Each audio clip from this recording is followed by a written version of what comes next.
So one of the things that many people don't think about when it comes to breakups, expired relationships, is that you're not just grieving the loss of the relationship, you're also grieving what could have been. When you invest in a relationship, and the deeper that you go, the more that you start visualizing the future, right? I mean, especially if you want kids, especially if you are building something with someone that is greater than both of you. So whether that is business, if you guys have overlap in your purpose, the debt you want to make in the world, whether you're raising children, like whatever it is that you are building with your partner or your ex, that was bigger than you, that is also a tremendous loss, And I think what's important is that when we are going through a breakup and we're having all these feelings, it's easy to judge these feelings. It's easy to be hard on ourselves and say, we should be over someone by now, or we should be in a different place, or also comparing this breakup to a previous breakup, which is a whole different conversation. But just real quick, it's unfair because who you were with the other breakup, any breakup before this one, is probably not who you are now today, right? So there's that piece, and also who that other person was different. So what you guys had was different. Many people fall into the trap of comparing their current breakup with other breakups and trying to trace previous experiences, and so I should be over someone by now or whatever. And every relationship is so different, right? And so because you are different in this relationship than previous relationships, and who you are or were building something with was different as well. So that whole relationship was different, and so you can't compare breakups. Now, going back to this other thing that we are grieving besides the relationship, which is what could have been.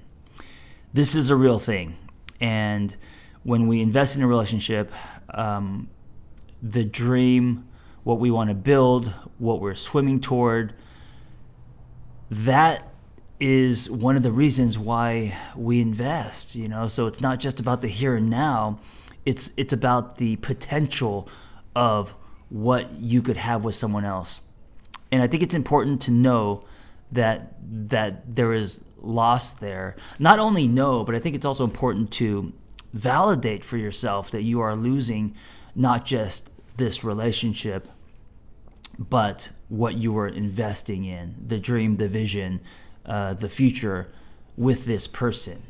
And if you know that, if you acknowledge that, if you accept that, then I think it's easier to judge yourself less and to accept more that what you're going through is a lot. What you're going through is real, and the red fingers that you have from the Cheetos that you've been eating on the couch, binge watching Netflix, may be okay, and it's not going to be forever. So the other piece of this is when we talk about grieving and loss, it's important to know that there are stages, because people think that the depressed state that they're in is going to last forever. And I know it may feel that way, but there's actually a process. There's actually stages of grief.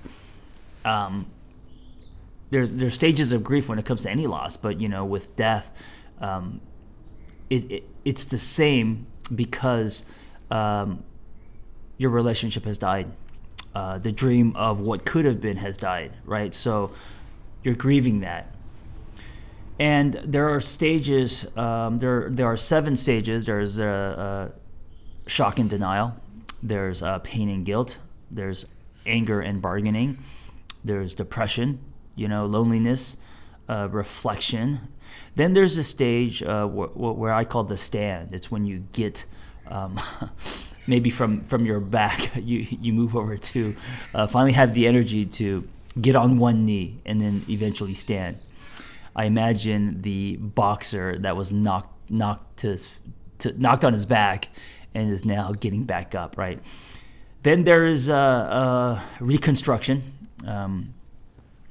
Sometimes I call this the beginning of rebirth. And of course, there's acceptance and hope. Now, here's what's interesting about these stages. They're not linear, and this is the other reason why you shouldn't judge your breakup / expired relationship. Because when you're going through the grieving process, you may hop around, you may be in shock and denial, and then you may get to acceptance, and then you may snap back and go back to pain and guilt, and you know that saying, the only way out is through. That's very much the case here, and it's okay that you kind of hop around. It's okay that you feel good one day, and then 2 minutes later you're on the toilet sobbing uncontrollably.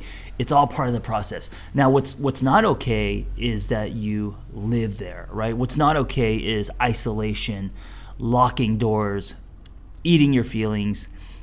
I think to a certain extent that numbing in a healthy way for a short period of time because you need it is okay. I don't think that isolating for a long period of time, eating your feelings, letting go of life and your daily routine and just staying in your bedroom looking at the shrine you've built of your ex with memorabilia and blasting old songs that remind you of your past relationship. Like, that's not okay. But I think you got to be kind to yourself in that if you need to numb consciously, if you need to, spend a few days or maybe a week just being alone and sitting in all the feelings that are coming up, I think that's totally okay. I think one of the things that we do when we're going through a breakup is we are very hard on ourselves, and we feel like we need to get over someone, or we need to, be at a certain place emotionally within a certain period of time. And I think it's healthier, and I think it's better to know that you are going through a grieving process, not just the grieving of your relationship, but also the grieving the loss of what could have been. And so when you know that, plus knowing that there are stages to the grieving process, so going through shock and denial and pain and some guilt and anger. Anger's a big one. Lots of stuff it's going to come up where you're going to look back and be angry at how shit went down, or how your ex acted, or all of that.